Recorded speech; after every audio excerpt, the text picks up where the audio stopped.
Este é o Sol. Desde o ano 10.000 a.C., a história abunda em pinturas e escritos que refletem o respeito e a adoração dos povos por este astro.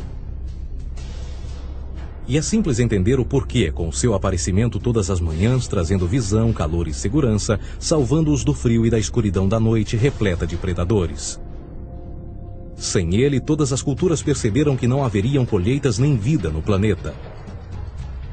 Estas realidades fizeram do Sol o astro mais adorado de todos. Todavia, muitos estavam atentos também às estrelas. As estrelas formavam padrões que lhes permitiam reconhecer e antecipar eventos que ocorrem de tempos em tempos, tais como eclipses e luas cheias. Eles catalogaram grupos celestiais daquilo que conhecemos hoje como constelações. Esta é a Cruz do Zodíaco, uma das mais antigas imagens na história da humanidade. Ela representa o trajeto do Sol através das 12 maiores constelações no decorrer de um ano. Ela também representa os 12 meses do ano, as 4 estações, solstícios e equinócios. O termo zodíaco está relacionado com o fato das constelações serem antropomorfismos ou personificações, como pessoas ou animais.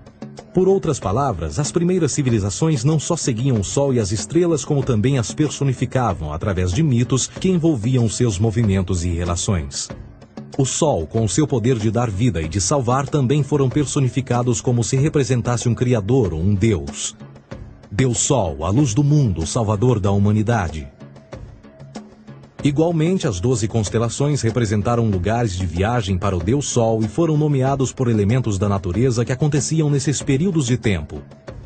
Por exemplo, Aquários, o portador da água que traz as chuvas da primavera.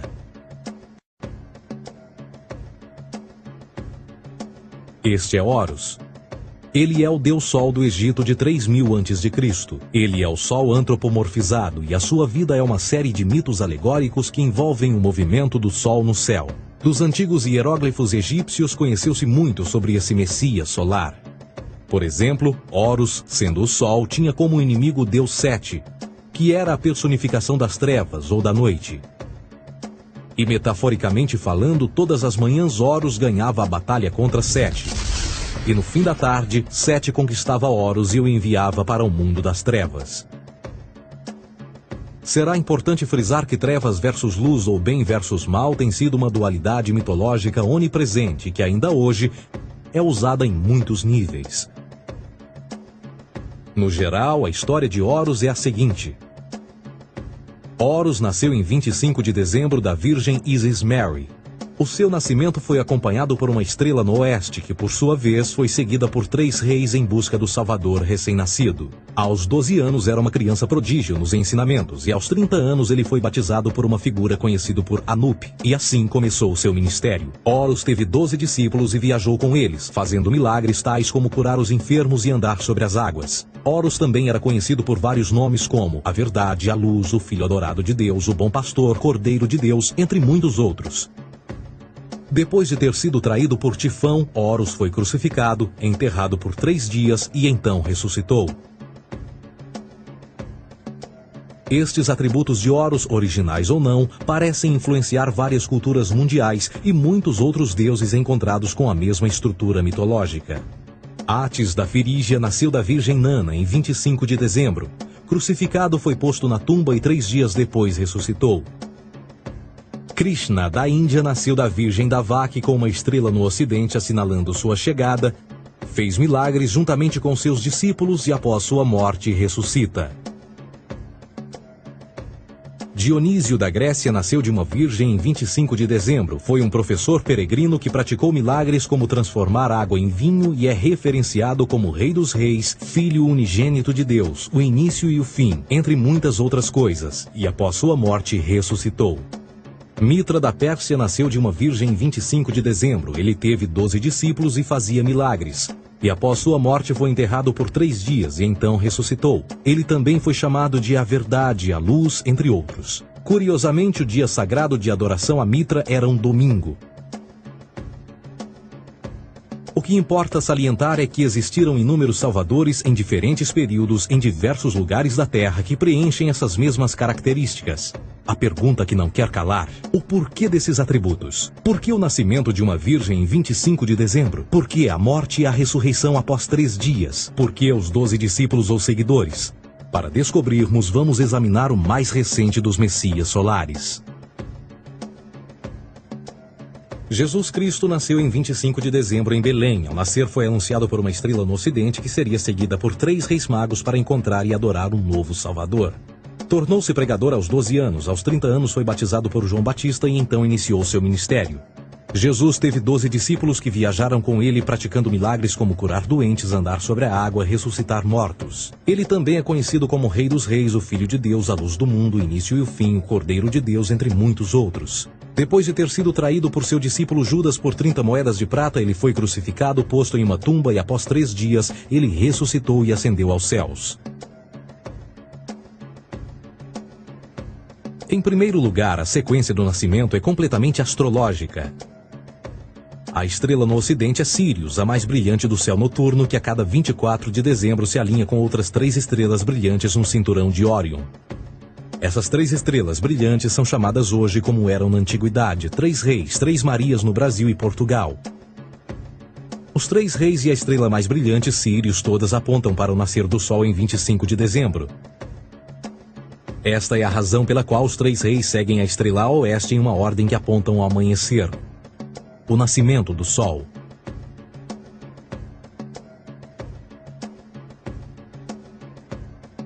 A Virgem Maria é a constelação de Virgo, também conhecida como Virgo, a Virgem. Virgo em latim significa virgem. Virgo também é conhecida como a casa do pão. E a representação de Virgo é uma virgem segurando um feixe de espigas de trigo. Esta casa do pão e o seu símbolo das espigas de trigo representa agosto e setembro, a época das colheitas. Por sua vez, Belém é a tradução ao pé da letra de a casa do pão. Belém também é a referência à constelação de Virgem, um lugar no céu, não na terra. Existe outro fenômeno muito interessante que ocorre em 25 de dezembro, é o solstício de inverno. Do solstício de verão ao solstício de inverno, os dias se tornam mais curtos e frios. Da perspectiva de quem está no hemisfério norte, o Sol parece se mover para o sul, ficar menor e mais fraco. O encurtamento dos dias e o fim das colheitas conforme se aproxima o solstício de inverno, simbolizando o processo de morte. Era a morte do Sol. Pelo 22º dia de dezembro, o falecimento estava completamente realizado e faz com que atinja seu ponto mais baixo no céu. Aqui algo curioso acontece. O Sol para de se mover por 3 dias. Durante estes 3 dias, o Sol fica pelas redondezas da constelação do Cruzeiro do Sul, ou Alfa Crucis. Depois desse período, em 25 de dezembro, o Sol se move 1 grau, dessa vez para o norte, trazendo perspectiva de dias maiores, mais calor e a primavera. E assim se diz: o Sol morreu na cruz, ficou morto por 3 dias, apenas para ressuscitar ou nascer mais uma vez. Esta é a razão pela qual Jesus e muitos outros deuses solares compartilham da ideia de crucificação, morte por 3 dias e o conceito da ressurreição. É o período de transição do Sol antes de mudar para a direção contrária no hemisfério norte, trazendo a primavera e assim a salvação. Todavia, eles não celebram a ressurreição do Sol até o equinócio da primavera, ou Páscoa. Isto é porque no equinócio da primavera o Sol domina oficialmente o mal, as trevas, assim como o período diurno se torna maior que o noturno. E o revitalizar da vida na primavera emerge. Agora, provavelmente, a analogia mais óbvia de todas neste simbolismo astrológico são os 12 discípulos de Jesus. Eles são simplesmente as 12 constelações do zodíaco com que Jesus, sendo o Sol, viaja. De fato, o número 12 está sempre presente ao longo da Bíblia.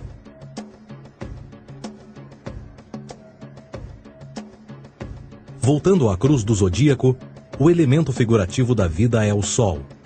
Isto não é uma mera representação artística ou ferramenta para seguir os movimentos do Sol.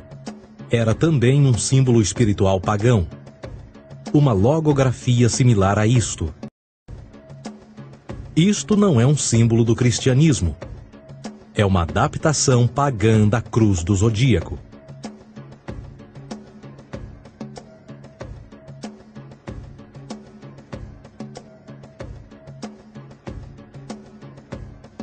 Esta é a razão pela qual Jesus, nas primeiras representações, era sempre mostrado com a sua cabeça na cruz. Jesus é o Sol, Filho de Deus, a luz do mundo. O Salvador a erguer-se, que renascerá, assim como o sol faz todas as manhãs. A glória de Deus que defende contra a força das trevas. Assim como renasce a cada manhã, e que pode ser visto através das nuvens, lá em cima nos céus, com a sua coroa de espinhos ou os raios de sol.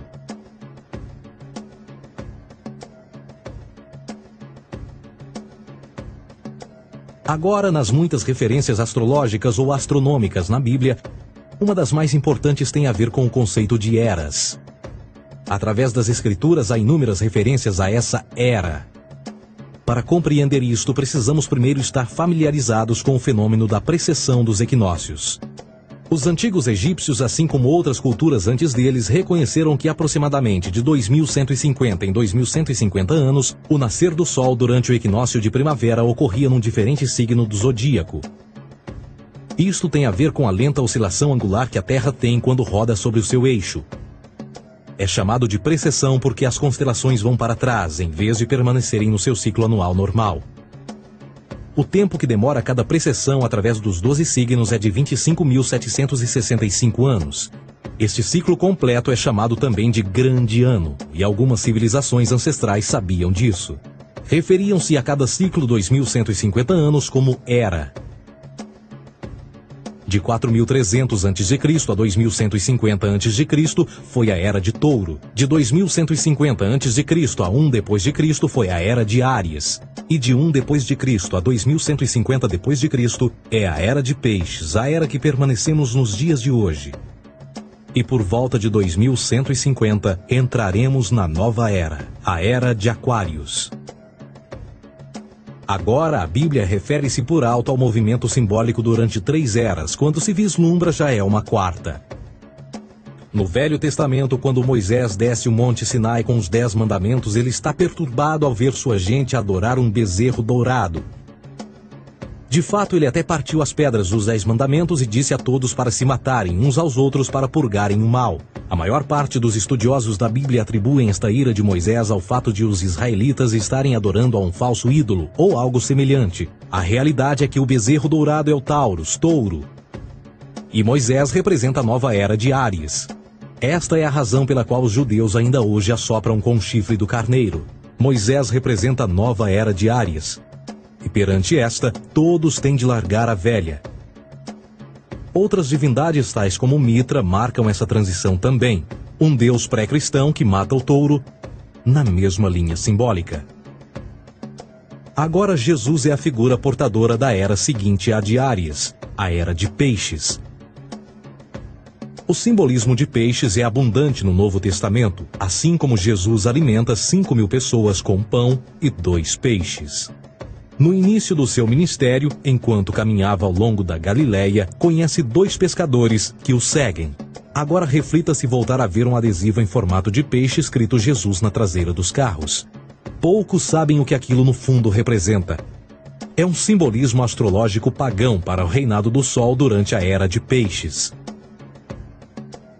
Jesus assumiu também que a data do seu nascimento é também a data do início desta era. Em Lucas 22:10, quando Jesus é questionado se a próxima passagem será depois de ele ir embora, Jesus responde: Eis que quando entrardes na cidade, encontrareis um homem levando um cântaro de água. Segui-o até a casa em que ele entrar. Esta escritura é de longe a mais reveladora de todas as referências astrológicas. O homem que leva um cântaro de água é Aquários, o portador de água, que é sempre representado com um homem despejando uma porção de água. Ele representa a era depois de Peixes, e quando o Sol, Filho de Deus, sair da era de Peixes, Jesus, entrará na casa de Aquários, e Aquário é antes de Peixes na precessão dos equinócios. Tudo o que Jesus diz é que depois da era de Peixes chegará a era de Aquário.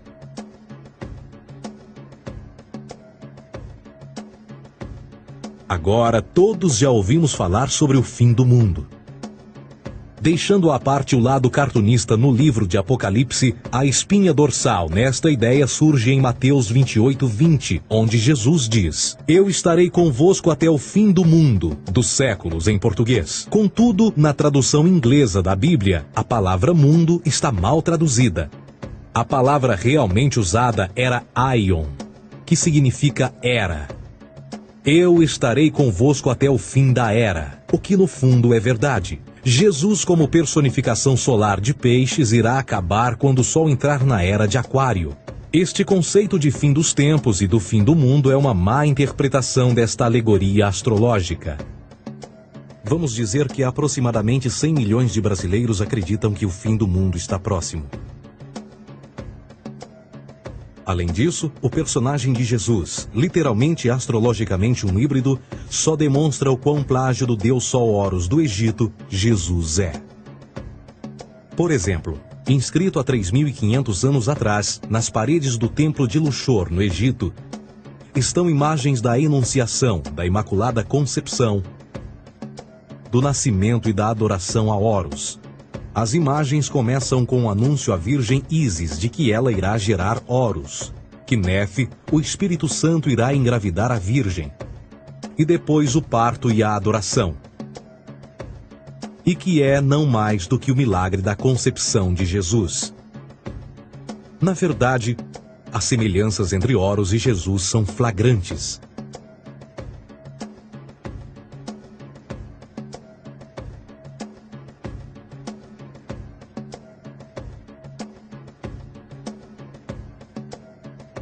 E o plágio continua.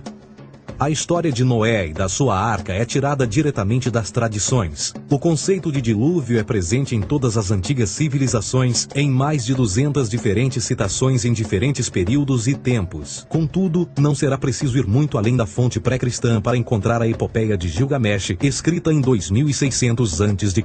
Esta história fala sobre grandes inundações ordenadas por Deus, uma arca com animais salvos e até mesmo o libertar e o retornar da pomba entram em concordância com a história bíblica, entre muitas outras semelhanças. E depois há a história plagiada de Moisés. Sobre o nascimento de Moisés, disse que ele foi colocado numa cesta de cana e lançado ao rio para evitar um infanticídio. Ele foi mais tarde salvo pela filha de um rei e criado por ela como um príncipe. Esta história do bebê numa cesta foi retirada do mito de Sargão de Acade por volta de 2250 a.C. Depois de nascer, Sargão foi posto numa cesta de rede para evitar um infanticídio e lançado ao rio. Foi depois salvo e criado por Aqui, uma esposa da realeza Acádia. Além disso, Moisés é conhecido como legislador, portador dos 10 mandamentos e da lei mosaica. Contudo, a ideia de a lei ser passada de um deus para um profeta numa montanha é também antiga. Moisés é somente um legislador numa longa linha de legisladores na história mitológica. Na Índia, Manou foi o grande legislador. Na ilha de Creta, Minos ascendeu ao monte Ida, onde Zeus lhe deu as leis sagradas. Enquanto que no Egito, Moisés tinha nas suas pedras tudo o que Deus lhe disse. E no que diz respeito a estes 10 mandamentos, foram retiradas a papel químico do feitiço 125 do Livro dos Mortos do Antigo Egito. O que é que o Livro dos Mortos dizia? Eu nunca roubei, tornou-se tu nunca roubarás. Eu nunca matei, tornou-se nunca matarás. Eu nunca menti, tornou-se nunca levantarás falsos testemunhos, e por aí adiante. A religião egípcia é, no fundo, a base fundamental para a teologia judaico-cristã. Batismo, vida após a morte, julgamento final, imaculada concepção, ressurreição, crucificação, a arca da aliança, circuncisão, salvadores, comunhão sagrada, dilúvio, Páscoa, Natal, a passagem e muitas outras coisas e atributos são ideias egípcias, nascidas muito antes do cristianismo ou judaísmo. Justin Martyr, um dos primeiros historiadores e defensores cristãos, escreveu: quando nós, cristãos, dizemos que Jesus Cristo, nosso Mestre, foi produzido sem união sexual, morreu e ressuscitou e ascendeu aos céus, nós não propomos nada de muito diferente do que aqueles que propõem e acreditam tal como nós, nos filhos de Júpiter. Numa escrita diferente, Justin Martyr diz: ele nasceu de uma virgem. Aceite isto em comum com o que você acredita dos Perseus. É óbvio que Justin e outros cristãos cedo souberam como o cristianismo era semelhante a outras religiões pagãs. Contudo, Justin tinha uma solução. Para além de tudo o que sabemos, o diabo era em quem mandava. O diabo teve a ambição de chegar primeiro que o Cristo e criou essas características para o mundo pagão. Fundamentalist Christianity, fascinating. These people actually believe the world is 12,000 years old. Swear to God. I actually asked one of these guys, okay, dinosaur fossils. He says, dinosaur fossils? God put those here to test our faith.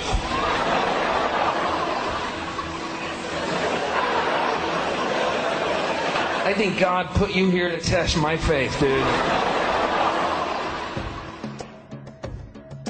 A Bíblia não é nada mais do que um híbrido literário astroteológico, tal como todos os mitos religiosos que os antecederam. De fato, o aspecto da transferência de atributos e umas personagens para as outras é facilmente reconhecida no próprio livro em si. No Antigo Testamento há a história de José.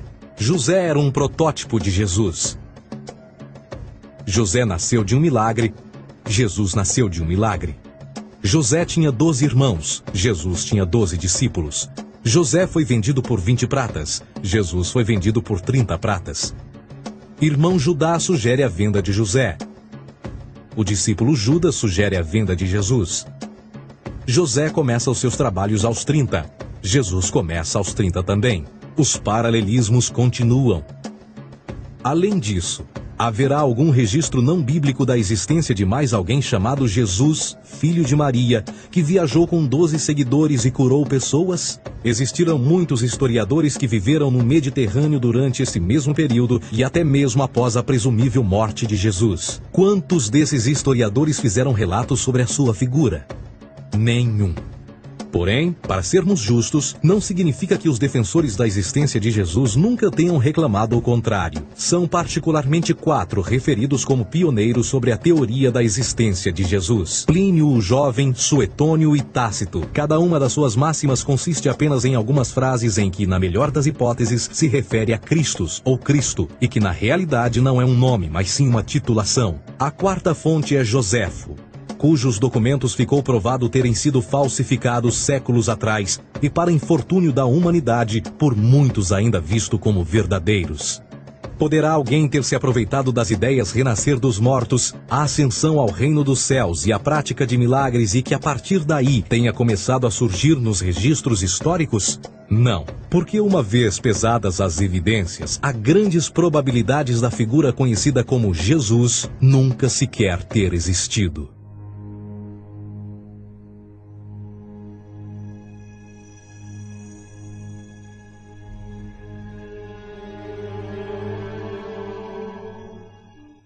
We don't want to be unkind, but we want to be factual.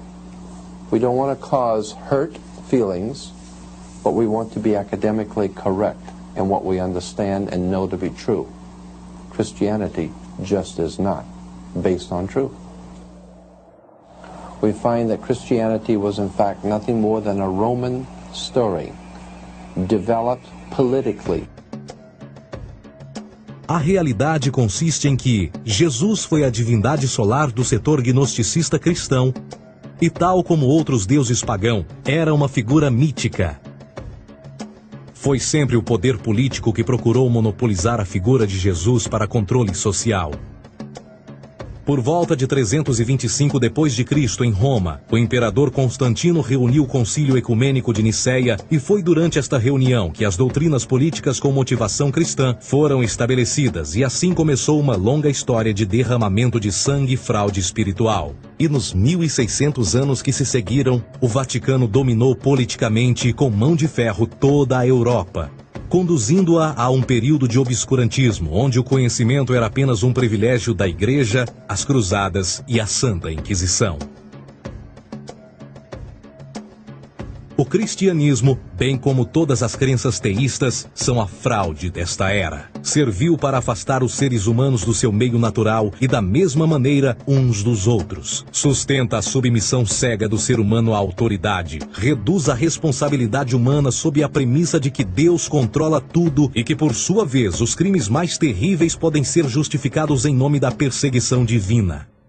E o mais importante, dá o poder àqueles que sabem a verdade e usam o mito para manipular e controlar sociedades.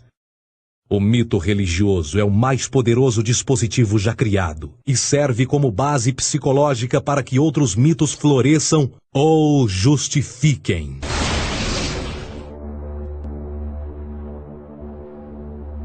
A myth is an idea that, while widely believed, is false. In a deeper sense, in the religious sense, a myth serves as an orienting and mobilizing story for a people. The focus is not on the story's relation to reality, but on its function. A story cannot function unless it is believed to be true in the community or the nation. It is not a matter of debate. If some people have the bad taste to raise the question of the truth of the sacred story, the keepers of the faith do not enter into debate with them. They ignore them or denounce them as blasphemers.